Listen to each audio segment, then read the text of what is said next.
Hello बच्चों, स्वागत है थोड़ा सबका एक बार फिर सिक्ख्या है पंजाब ते। अज असी की पढ़न वाले हैं, जिमें कि तुहानू पता है कि असी सैट्स पढ़ रहे हैं, तो सैट्स का अगला टॉपिक यानी कि लेक्चर नंबर 6 पढ़न वाले। इस तो पहला 5 लेक्चर असी पढ़ चुके हैं। जे तुसी नहीं देखे तो एक बार वापिस तो जाके चैनल के डिस्क्रिप्शन से चेक करो, तो तुहानू न्यू वीडियोज़ दे विच दिखेगा कि केड़े पहले 5 लेक्चर सैट्स के बेसिस से हो चुके हैं। अज असी 6वां लेक्चर यानी कि बहुत इंपॉर्टेंट लेक्चर है। जे सानू ये चीज़ बनानी आ गई, जे सानू ऑपरेशंस ते वेन डायग्राम नू आपस में इंटर रिलेट करना आ गया, तो मान लो कि साडे नंबर पक्के हो जाएंगे। सानू बहुत सारे क्वेश्चन विदाउट कैलकुलेशन एक वेन डायग्राम बना के ही हल हो सकते हैं। आओ सीखिए। तो असी सीखांगे वेन डायग्राम्स की हुंदियां ने, किवें बनदियां ने, ते ओ ऑपरेशंस दे नाल किवें क्लब हो सकदियां ने। ठीक है जी। तो सब तो पहला देखो वेन डायग्राम की हुंदी है। वेन डायग्राम की हुंदी है बच्चे, एक ऐसी स्ट्रक्चर हुंदी है ना, जे तुसी सोचो जो वेन डायग्राम है ओदे कोल एक तो सर्कल्स हुंदे हैं। सर्कल्स जो हुंदे वो थोड़े रिप्रेजेंट करते हैं सैट्स नू। जिन्ने भी सैट्स होंगे उन्ने सर्कल रिप्रेजेंट करोगे। तो एक रेक्टेंगल लेने, जो रेक्टेंगल हुंदा है वो बेसिकली थोड़ा डिनोट करता है, किस चीज़ नू डिनोट करता है? यूनिवर्सल सैट नू। जाने कि अगर असी कोई वेन डायग्राम बनावांगे, मैं कहदा कि मेरे को एक यूनिवर्सल सैट है, आ मेरे को यूनिवर्सल सैट है। ठीक है जी, इनू मैं लिखूंगी यू, जिमें कि सानू पता है यूनिवर्सल सैट नू यू नाल डिनोट करते हैं। तो ये विच 2 सैट ने मान लो, तो आ सैट ए है, आ सैट बी है। ठीक है जी। तो कुछ ऐसी डायग्राम होएगी, रेक्टेंगल डिनोट करेगा यूनिवर्सल नू, ते ए सर्कल डिनोट करेगा मेरे सैट्स नू। जिन्ने सैट्स होंगे उन्ने ही सर्कल्स बनावांगे। क्लियर है? तो सब तो पहले ये चीज़। उस तो बाद देखो, जिमें कि तुसी सीखिया कि मोस्ट जिहड़ी हुंदी है वेन डायग्राम हुंदी है रिप्रेजेंट करदी है, क्योंकि जिन्ने भी सैट्स है, सैट्स की रिप्रेजेंटेशन है, उहदे ऑपरेशंस ने, वो सब नू असी वेन डायग्राम नाल डिनोट कर सकते, रिप्रेजेंट कर सकते।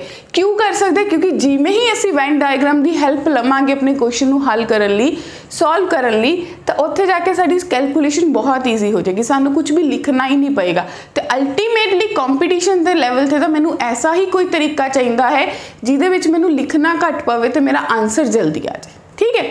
तो हुण देखो, फॉर एग्जाम्पल मेरे को एक सैट है, जिवें कि तुहानू दिता होया एक सैट है 1 2 3। ठीक है बच्चों। तो दूजा सैट है बी, उहदे कोल नंबर ने 3 4 ते 5। राइट। तो यूनिवर्सल सैट दिता होया मैनू कित्थों लैके 1 तो लैके 8 तक। तुसीं इहनूं वेन डायग्राम बनाया, तो तुसीं क्या कि एक सैट है, देखो वेन डायग्राम तुहानू शो हो रही है। एक सैट है ए, उहदे कोल किहड़े एलीमेंट है? 1 2 3। तो 1 2 तुसीं ध्यान नाल देखना है। 3 बी कोल भी, जाने कि दोनों कोल जिहड़ा कॉमन एरिया उत्थे 3 आ जाऊगा।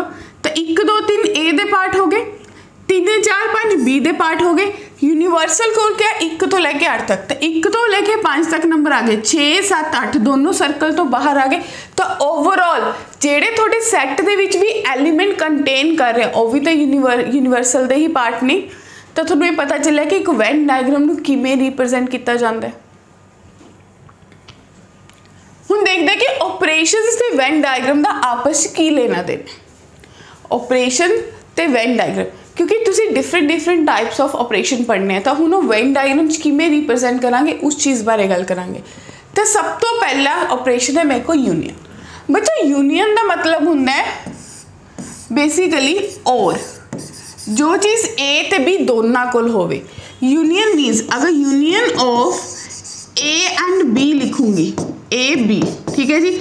इनू डिनोट करूंगी ए यूनियन बी। एक इहदा सिंबल है यूनियन का। तो इनू अगर तुसी कहोगे कि अगर मैंने यूनियन नहीं लिखे तो मैनू किवें पता चलेगा यूनियन? तो यूनियन बेसिकली हुंदा और, यानी कि ए और बी, जिथे ए या फिर बी दोनों की गल हो रही है, उन्होंने रिप्रेजेंट कर दो यूनियन नाल। क्लीयर है? यूनियन हुंदी क्या है? मान लो थोड़े कोल एक सैट है ए, उहदे कोल एलीमेंट्स है 1 2 3। एक सैट है बी, उहदे कोल एलीमेंट्स है 3 4 5। तो बच्चा party, my dear students, my dear viewers, जे तुसी ए यूनियन बी लिखना होवे तो तुसी की करोगे? तो तुहानू एक सीधा जा फंडा, ए पूरा सैट लिख लो 1 2 3। ठीक है जी। जिमें सैट के पहले लैक्चर तो तुहानू समझाया गया सी, तुहानू दस्सिया गया सी कि सैट दे विच कोई भी एलीमेंट रिपीट नहीं हुंदा। तो 3 ऑलरेडी यूज हो गया, तो मैं लिखूँगी 4 ते 5, ये मेरी यूनियन बन गई। यानी कि ए दे भी सारे, बी दे भी सारे, जिन्हें ए ते बी कोल मैक्सीमम एलीमेंट है सारे के सारे लिखांगे, उन्होंने कहांगे यूनियन। हुण उन्होंने वेन डायग्राम च किवें रिप्रेजेंट करदे। तो देखो आ ए सैट है, आ बी सैट है। अगर देखा जाए तो थोड़े कोल 1 2 3 1 2 भी कॉमन है, तो तुसी कह सकते हो 1 2 3 ये ए कोल पार्ट है, 2 3 4 ये बी कोल पार्ट है। जे तुसी इहदी यूनियन लिखनी हुंदी as per the given example जिवें दिती हुई है, तो 1 2 3 4 ए ते बी। तो अगर ये मैं एरिया रिप्रेजेंट करूँगी कि केड़ा एरिया होगा जो शेडेड दिख रहा है, लाइन वाला एरिया ए ते बी। हुण ये जिहड़ा वाला ए वाला एरिया वंस आएगा, एक बार आएगा। क्लीयर है? तो यूनियन क्लीयर हुई की हुंदी है बच्चों? यूनियन क्या हुंदी है? और ए और बी, ए दे भी सारे, बी दे भी सारे जिहड़े कॉमन है उन्होंने एक बार लिखांगे। ए ऑपरेशन नूं कहंदे ने यूनियन। तो ए ते बी दे सर्कल च जितना भी एरिया आ रहा है सारा का सारा शेड कर दो, उन्होंने कहांगे ए यूनियन बी। क्लीयर है? दूजा ऑपरेशन इंटरसैक्शन। इंटरसैक्शन नूं डिनोट किया जाता है थोड़े एंड नाल। ठीक है जी, एंड या फिर कॉमन, जिहड़ी चीज़ दोनों को कॉमन है उन्होंने कहते हैं इंटरसैक्शन। क्लीयर है? तो ए को सेम आप एग्जाम्पल ले रहे हैं कि ए 1 2 3 है, बी जो है वो 3 4 5 है, पीछे भी सेम एग्जाम्पल लिती सी। तो जो इंटरसैक्शन है थोनू पता चल गया उन्होंने किमें डिनोट कर दे दो सैट्स सी, ए उल्टा यू इंटरसैक्शन बी। तो यदा मतलब हुंदा एंड, जिहड़ी चीज़ दोनों कोल होवे। ठीक है? हुण तुसीं रियल लाइफ एग्जाम्पल लो, मैं ते मेरा भाई, मैं ते मेरा भाई कल घूमन जावांगे। ठीक है? मैं ते मेरा भाई अते दोनों ही जावांगे, तो इंटरसैक्शन हो गया। किसी फंक्शन से जाना है, मैं या फिर मेरा भाई, दोनों चो कोई भी एक जाना जा सकता है, दोनों भी जा सकते हैं बट एक भी जा सकता है। एंड मतलब है स्पैसीफिकली दोनों का होना जरूरी है, फिक्स कंडीशन है। तो एंड हुण देखो ए इंटरसैक्शन बी, तुसी देखना है कि ए ते बी को कॉमन हिस्सा केड़ा है, तो तुसी ध्यान दिता दोनों को 3 कॉमन है, तो थोड़ी इंटरसैक्शन कितनी आ जाएगी? 1 3। हुण देखो गिवन एग्जाम्पल 1 2 3 2 3 4, तो दोनों को कॉमन, ये कोल भी 2 3 है, ये कोल भी 2 3 है, तो थोड़ा कॉमन एरिया कितना हो गया? 2 3। वेन डायग्राम, दो सर्कल बनाए इंटरसेक्ट हो रहे हैं, तो जो कॉमन एरिया जो दोनों को साझा है, this is your A intersection B. Clear है जी? नेक्स्ट ऑपरेशन आंदा डिफरेंस ऑफ टू सेट्स। एक कैन नो डिफरेंस है लेकिन समझने लिए बहुत बड़ी टर्म है difference of two set. Difference का मतलब साढ़े लिए माइनस है, असं रिप्रेजेंट भी इनू माइनस नाल ही कर रहे हो, देख पा रहे हो। ठीक है जी? एग्जैक्टली अगर मैं थोड़ा सिंपल लैंग्वेज कमाना, ए माइनस बी का मतलब है ओनली ए, जेड़ा हिस्सा सिर्फ ते सिर्फ ए कोल है, बी कोल नहीं है। तो बी माइनस ए का मतलब है बच्चों ओनली बी, ये आप गलत लिखता, ओनली ए ओनली बी। जे तुसी इन्हों कहोगे टर्मिनोलॉजी च की लिखना है, देखो वेन डायग्राम दो सेट बनाए, दोनों कितने कॉमन इंटरसेक्ट हो रहे हैं। आ वाला पार्ट थोड़ा ए इंटरसेक्शन बी है।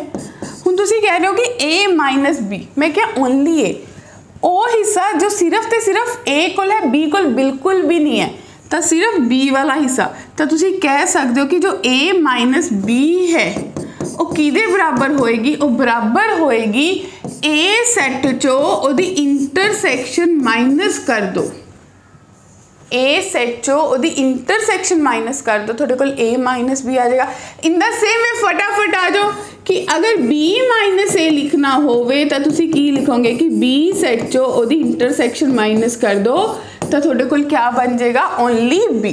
तो हुण आ हिस्सा थोनू की शो कर रहा? Only B. ओनली बी का मतलब है बी माइनस ए। क्लीयर है। तो किते किते ओनली भी यूज होएगा, किते किते डिफरेंस भी यूज होएगा, दोनों का मतलब सिर्फ तो सिर्फ सेम है।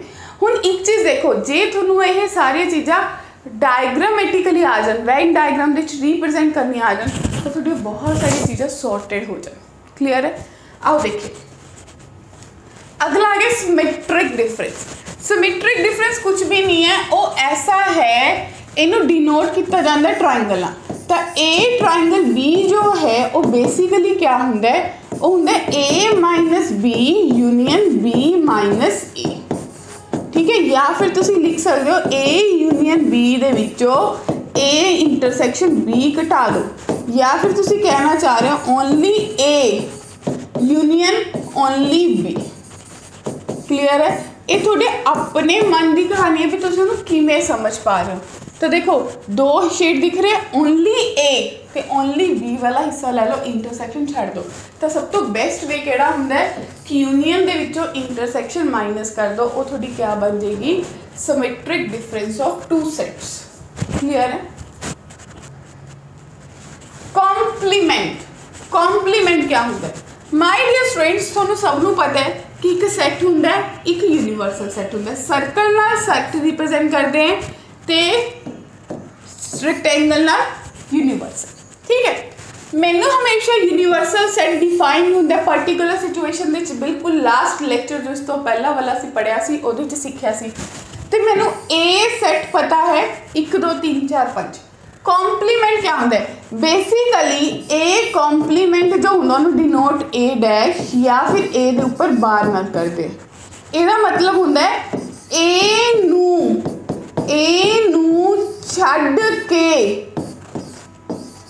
छड्ड के बाकी सारा, तो जो भी ए नू छड्ड के बाकी सारा आएगा वो थोड़े कोल क्या बचेगा बच्चों, कॉम्प्लीमेंट होएगा। ए नू छड्ड के बाकी सारा। ठीक है। क्लियर है। तो तुम देखो ए सेट है 1 2 3 4 अप टू 10 तक, 1 तो लेके 5 तक ए है। तो बेसिकली ए कॉम्प्लीमेंट जो होंगे यूनीवर्सल माइनस ए होंगे। तो यूनीवर्सल दे विचों ए वाला पार्ट माइनस कर दो, तो थोड़े कोल कितना बचूगा, 6 तो नंबर 6 7 8 9 ते 10। ये मेरा क्या बन जाएगा, ए का कॉम्प्लीमेंट। यानी कि अगर ए सेट को 1 2 3 4 5 नंबर ने, बाकी सारे किन्ने बचे 6 7 8 9 ते 10। ठीक है। यूनीवर्सल को सारे है, ए नू छड़ दो, इस पोर्शन नू छोड़ दो, रिमूव दिस पोर्शन, तो जो बाकी बाहर बचे 6 7 8 9 10 वो थोड़े क्या बनेंगे, complement. This is complement. Clear है जी।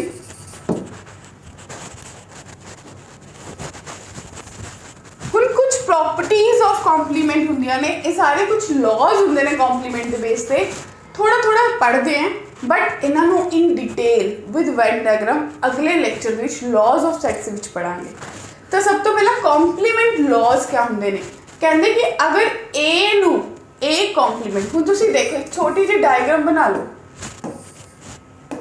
अगर तुसीं एक छोटी जी डायग्राम बनाओ तुसीं कहोगे कि ए सेट है, ए है, ए नू बाहर कितना बचा ए कॉम्प्लीमेंट, वैसे सारा कितना यू, तो ए ते ए कॉम्प्लीमेंट मिलके यूनिवर्सल बनाएंगे।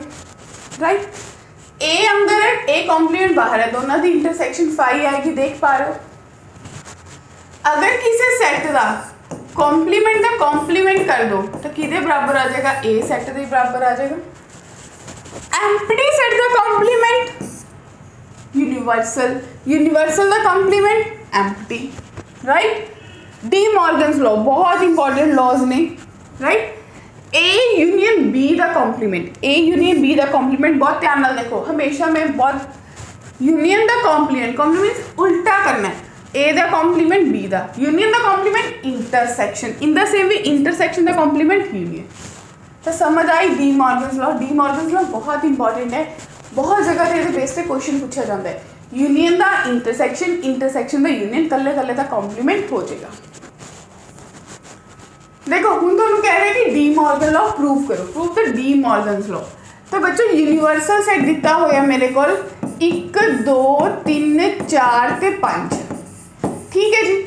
ए मैनू दिता होया 4 ते 5 राइट बच्चों, ते बी मैनू दिता होया 1 ते 2। थोड़े कोल 2 डी मॉर्गन्स लॉ है, केड़े केड़े हुंदे है? पहला डी मॉर्गन लॉ थोड़े कोल है कि ए यूनियन बी दा complement A complement intersection B complement होएगा। ते दूजा डी मॉर्गन लॉ क्या कहंदा सी? ए इंटरसेक्शन बी दा complement A complement union B complement होएगा। ठीक है, तो सब तो पहला बच्चा पार्टी ये देखो A union B, A union B कितना बनूगा? 1 2 4 ते 5। ठीक है, हुण तुसीं इहदा कॉम्प्लीमेंट करना है। ए कॉम्प्लीमेंट कितना बनया देखो, थोड़े कोल बन गया 1 2 3। इंटरसेक्शन बी दा कॉम्प्लीमेंट 3 4 5। ठीक है जी, इसका कॉम्प्लीमेंट यूनिवर्सल चो माइनस किया 1 2 4 5 छड़ दो तो कितना नंबर बनया? 3। तो इन्होंने दोनों का कॉमन कॉमन कितना आया जी? 3। तो पहला प्रूफ हो गया, प्रूव्ड। ठीक है जी, ओमी ए इंटरसेक्शन बी, ए ते बी दी कोई कॉमन आ रहा नहीं, तो एम्प्टी एम्प्टी का कॉम्प्लीमेंट पूछ रहे। फिर ए का कॉम्प्लीमेंट कितना आ गया जी? 1 2 3। यूनियन बी का कॉम्प्लीमेंट 3 4 5। तो इन्होंने दोनों की यूनियन कितना आ गया? 1 2 3 4 5। ये कुछ भी नहीं है, ये यूनिवर्सल है। ਇਹਦਾ कॉम्प्लीमेंट भी यूनिवर्सल है, तो ये भी बिल्कुल सही है। तो पता चले लॉज किमें काम आएंगे। जे मैनू लॉज आ जाएंगे, मैनू ये पता चल जाऊगा कि कॉम्प्लीमेंट के क्या क्या लॉज होंगे ने, फिर तो कुछ भी नहीं है। और शायद जिन्होंने समझ आ गया होगा उन्होंने अगली स्लाइड के क्वेश्चन च लग्या होगा एम्प्टी का कॉम्प्लीमेंट डेफिनेटली यूनियन यूनिवर्सल होंगे। बट अगर मैनू नहीं पता कि एम्प्टी का कॉम्प्लीमेंट यूनिवर्सल है, यूनिवर्सल दा एम्प्टी है, तो मेरा क्वेश्चन उत्थे ही ब्रेक हो जाएगा, मैं नहीं आंसर कर पाऊंगी। क्लियर है जी? हुण होंदे डिसजॉइंट सेट्स। तो बच्चों डिसजॉइंट मीन जेडे जुड़े ना होण, डिसजॉइंट का मतलब जेडे जुड़े ना होण। तो तुसीं की कह सकते हो कि डिसजॉइंट सेट किहड़े होणगे? ਉਹ सैट जिन्हां दी इंटरसेक्शन एम्प्टी है, जाने कि जिन्हां दे मूँह दूर दूर ने, एक दा मूँह उधर एक दा मूँह उधर, तो ए है अब बी है, इत्थे कोई इंटरसेक्शन नहीं है, तो ऐसे सैट्स नूं की कहोगे? Disjoint sets. मान लो थोड़े को दिता हो 1 2 3 4 6 7 8 9, क्या इन्हां दोनों विच कुछ भी कॉमन है? नहीं, इन्हां दी इंटरसेक्शन क्या है? एम्प्टी। जे एम्प्टी है तो ऐसे सैट्स नूं क्या कहोगे जिन्हां दी इंटरसेक्शन एम्प्टी है कि ये सैट्स डिसजॉइंट हुंदे ने। क्लियर है जी? हुण तुहाडे कोल एक एग्जाम्पल है, ये दोनों सैट सब तो भी देखो आप कोशिश करते कि नाल नाल सारी चीज़ां रीकैप होंदियां ने। ये दोनों सैट किहड़ी फॉर्म च दिते हुए ने? सैट बिल्डर फॉर्म च दिते हुए, राइट, सजा के दिते हुए ने। तो बेसिकली ए सैट मेरे को की बनूगा कि एन जो है नेचुरल नंबर है, एन 5 तो छोटा है या 5 के बराबर है। तो मैं जो 1 पुट करूँगी तो मेरे को 3 आऊगा, 2 पुट करूँगी मेरे को 7 आएगा, 3 पुट करूँगी 2 पुट करूँगी 5 आएगा बच्चों, 3 पुट करूँगी 7 आएगा, 4 पुट करूँगी 9 आएगा, 5 पुट करूँगी 11 आएगा, राइट। और मैंने बी सेट बनाने हैं। बी सेट 5 तो छोटा जाने कि 1 2 3 4, जो 1 पुट करोगे 3 - 2 1 आएगा, 2 पुट करोगे 6 3 दूनी 6 - 2 4 आएगा बच्चों, फिर 3 पुट करो 9 - 2 7 आएगा, और मेरे पास 4 पुट करोगे 12 - 2 10 आएगा। ठीक है जी। क्वेश्चन मेरे तो पूछा इन्हों की इंटरसेक्शन, तो इन्हों की यूनियन पूछी है। तो यूनियन मीनस दोनों के एलीमेंट लिखने हैं, तो 3 5 7 9 ते 11 तो पूरा ही लिख लिया। हुण इहनूं लिखो 1 4 ते 10 क्योंकि 7 तो ऑलरेडी यूज्ड है। हुण इहदे विच फर्दर अगर मैं तुहानूं कहां कि ए इंटरसेक्शन बी कड्डो, यानी कि दोनों का कॉमन, तो दोनों च कॉमन कितना आएगा? 7। उवें ही चलते हुए अगर मैं तुहानूं कहां कि ए माइनस बी दस दो, तो सिर्फ ए जो बी कोल है वो छड़ दो, बी कोल कितना है? सिर्फ तो सिर्फ 7, तो थोड़े कोल कितना आ जाऊगा? 3 5 9 ते 11, राइट बच्चों। और अगर मैं कहता कि बी माइनस ए दसो, तो थोड़े कोल कितना बनूगा? बी ए वाले छड़ दो, तो 7 छड़ दो, 1 4 ते 10। और अगर मैं थोड़ा कहा कि ए सिमेट्रिक डिफरेंस बी भी कर दो, तो इन्होंने दोनों की यूनियन यानी कि 1 4 10 3 5 9 ते 11 तो एक तरह के थोड़े सारे ऑपरेशंस हो गए जो अज के लैक्चर में तुसीं सीखे ने कि यूनियन कढ़नी है किमें कढ़नी है, इंटरसैक्शन किमें कढ़नी है, ए माइनस बी किमें निकलूगा, बी माइनस ए किमें निकलूगा, as well as symmetric difference भी किमें निकलूगा। तो असी एक स्टेटमेंट तो देखो सब कुछ जनरेट कर सकते। ठीक है, नेक्स्ट क्वेश्चन ए माइनस बी। ठीक है जी, क्वेश्चन को ध्यान ਨਾਲ देखो ए माइनस बी कढ़ना। तो बच्चों सब तो पहले इतने फोकस करो, इसका मतलब है ओनली ए। तो ओनली ए का मतलब है ए दे विचों बी वाला पार्ट कर दो जो भी कॉमन है। 5 9 एक तो 9 कॉमन है, 13 17 21 कॉमन है, यानी कि ए माइनस इतने जो सैट आया वो मेरे को आ गया 5 13 17। ठीक है, हुण ए कोल किहड़े पार्ट है, ए कोल है 5 9 13 17 21। ਇਹਦੇ ਵਿੱਚੋਂ ਮਾਈਨਸ ਕਰਨਾ ਹੁਣ 5 13 17।